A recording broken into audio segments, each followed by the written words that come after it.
every war Wolverine was in. Wolverine was born in 1832 in the movies as a British subject and fought in 4 historical wars, plus 1 additional war.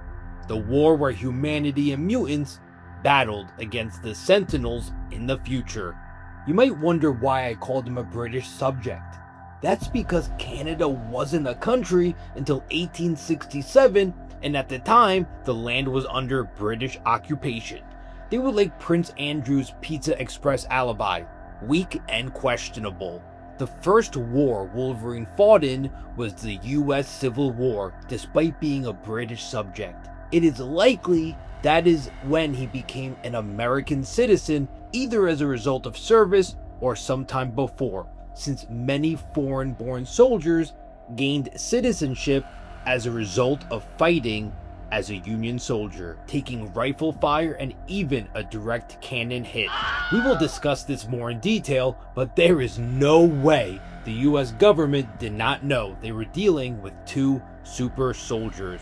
In the movies, Wolverine appears to skip the Spanish-American War and resurfaces in World War I. By this point, Canada has been established as a nation, but there is no indication he returned to fight as a Canadian soldier. Instead, he and his psychopath brother, Victor, are shown in the trenches, charging through no man's land, taking heavy fire, and helping to push the line forward. No Man's Land is a lot like Ellen DeGeneres' career, stalled, muddy, and not going anywhere. World War II is where Wolverine really served his country. In X-Men Origins Wolverine, we see him in the Battle of D-Day, storming the beaches of Normandy on June 6, 1944. Soon after, in the Wolverine, he appears on the Japanese front as a prisoner of war. This means following D-Day, he transferred to the Pacific Theater, where he was eventually captured. Many have asked, how could Wolverine be captured? Remember, he can be knocked unconscious, and clearly he was separate from his brother Victor.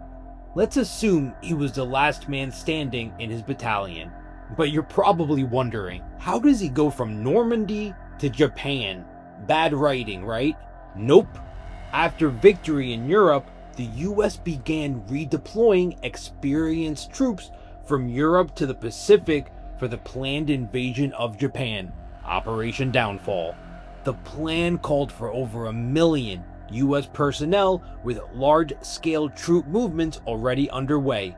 In the mid-1945, divisions like the 86th and the 97th were shipped from Europe to the Pacific within weeks, so the timeline is completely plausible for Wolverine to have been in both situations. Like Tiger Woods during a marriage, Wolverine has been everywhere. During his time as a prisoner of war, he survives the Nagasaki atomic blast while trapped near a well. On August 9th, 1945, when the air raid siren sounded, he freed Ichiro Yoshida, dragged him into the pit, and covered his body with his own. The atomic fireball scorched Logan to the bone, but his healing factor regenerated flesh in seconds, allowing him to shield Yoshida until the blast and shockwave passed. Logan endures a nuclear strike that would have erased anyone. The Fat Man bomb yielded about 21 kilotons, unleashing a thermal flash hot enough to set cities ablaze, a shockwave strong enough to flatten buildings, and the lethal radiation on top of that.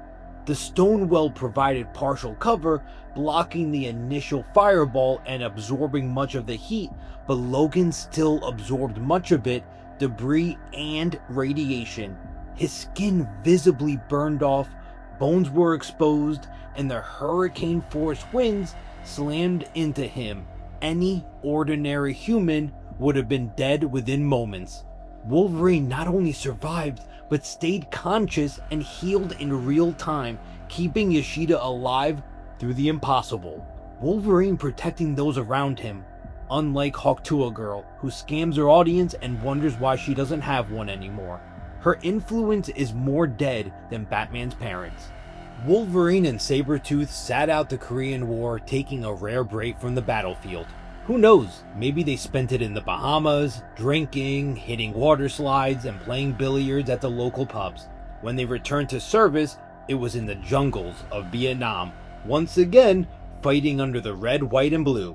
But this tour exposed just how far Victor Creed had slipped. Like Charlie Sheen on Tiger Blood, but worse. During one mission, Logan was forced to hold him back from committing atrocities against civilians. Their violent actions eventually led to both brothers being arrested, court-martialed, and sentenced to death by firing squad. Of course, the execution didn't stick.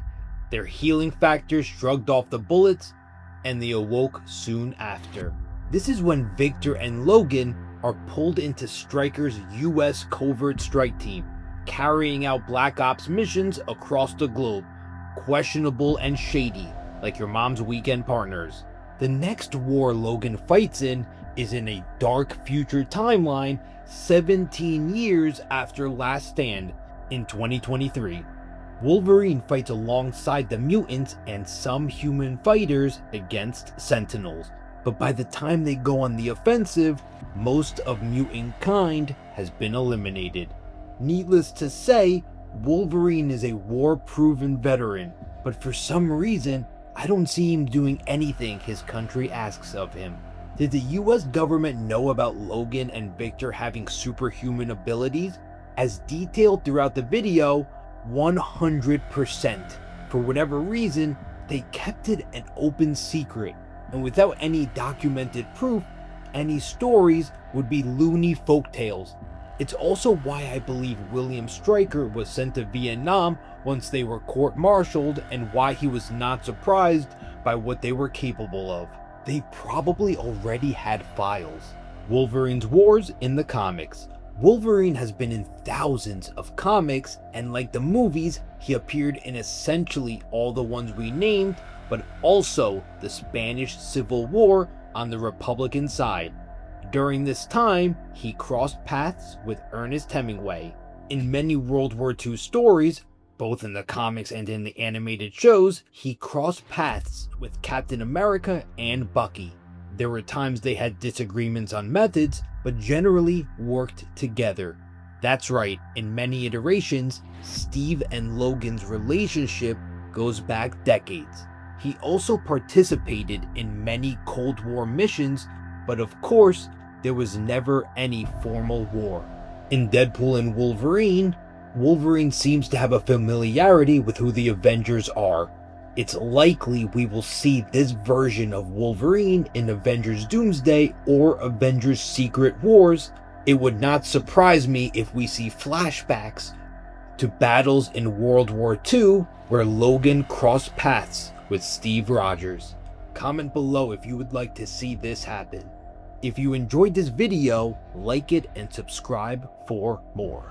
Also, be sure to check out the next video, Wolverine's age in every movie.